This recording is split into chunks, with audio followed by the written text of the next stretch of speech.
You won't believe it. This is when everyone feels incredibly awkward, and all the clans can't help but retreat in front of the imposing Moji. Just when Moji felt he had no place to vent, a familiar figure showed up. When old friends meet, they always drink a few cups, and Global Tongue told Moji. Being in Vietnam requires keeping your cool. After all, the gangs here are not like the fluffy ones in Korea. They are the type that pulls out a gun at the drop of a hat. Moji didn't think much of it. After all, he had a secret weapon, empty-handed gun snatching. The next day, he and his buddies headed to the After detailed inquiry, Moji realized the criminal voluntarily surrendered, overturning their prior understanding. This is a joke. Who would voluntarily choose to go to jail? Moji suddenly realized. Things seem more complex than they appear. He needed to ask in person, but Moji didn't know the criminal was Jiang Haisheng's accomplice. Unsurprisingly, no matter how Moji questioned him, Kai Tu's response was always the same. I had a change of heart, just wanted to eat spicy cabbage and rice in jail. He even struck a pose like he was a superhero. Helpless, Moji had no choice but to turn the embassy into a truth-telling session. He started with neck massages, moved on to ear treatments, and eventually ended up with hand-eye pull spring onions. Moji was having a blast, working non-stop from noon till night, finally making the stubborn Kai Tu spill some beans. He revealed everything about how Jiang Haisheng kidnapped, blackmailed, and killed, hoping to avoid being silenced by Jiang Haisheng. That's why he turned himself in seeking. Faced with a thug like Jiang Haisheng, Moji couldn't help but wish to drag him back for some crazy experiments by the Defense Department. The next day, the three of them followed the clues provided by Kai Tu to an abandoned courtyard. Digging and digging, Moji quickly found a bag of fruit, but since they had no enforcement rights abroad, they could only report this to the Vietnamese police. When they arrived, they actually dug up 11 corpses in this less than 20 square meter courtyard. And they were all high-profile Koreans, and everything was the work of Jiang Haisheng. It was infuriating. Moji was enraged and secretly made up his mind to prepare the perfect revenge plan. He called up Global Tongue, a fellow countryman he had met a few days ago, asking him to help locate Jiang Haisheng. Shortly after that, Moji received the news, and so it went. Moji had Global Tongue sent in the location of Le Cubang. Meanwhile, several Korean killers led by Kyu-san had already arrived in Vietnam. They were sent by Tycoon Choi Chun-bai to take revenge for his son. This time, Jiang Haisheng was going to pay the price. Based on Le Cubang's underlings' inquiries, they quickly located Jiang Haisheng's residence and retrieved the ransom paid by Choi Chun-bai. Kyu-san immediately instructed his underlings to wire the money back to Korea, just waiting for the show to begin when Jiang Haisheng would receive them. Moji forwarded Le Cubang's location from Global Tongue to himself for this mission.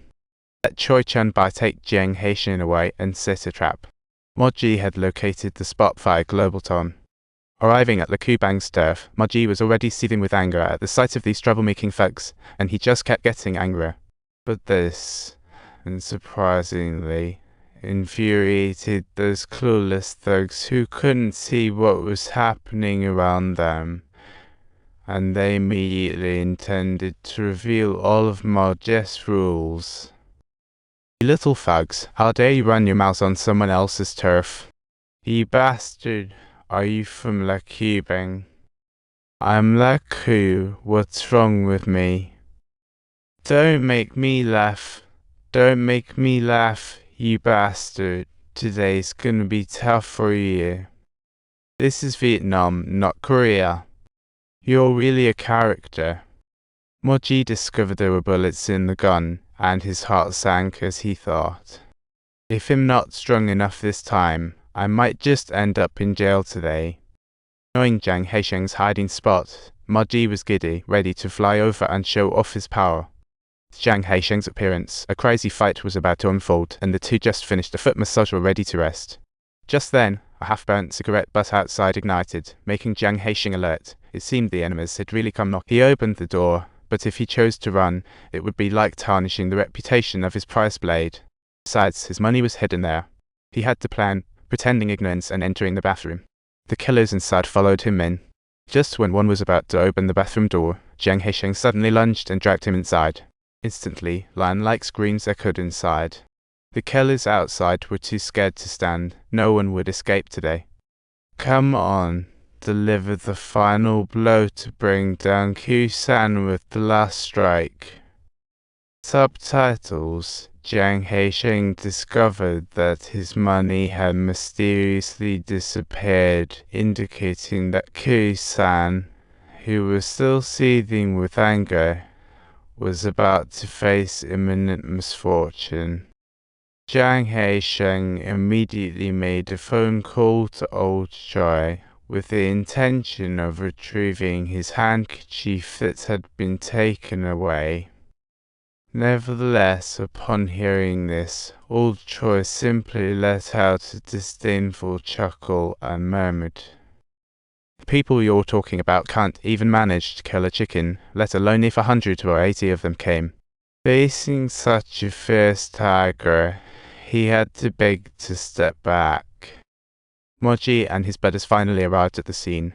As they pushed open the door, the overwhelming stench of blood hit them hard. Looking at the crumpled bodies inside, even Moji couldn't help but gasp just when the two thought they were too late. Suddenly, Jiang Haisheng burst in through the back door and stabbed right at Moban Chang's shoulder. Fortunately, Moji reacted quickly and threw Jiang Haisheng into the near. Don't forget to like and subscribe. Next episode's content will be even more exciting.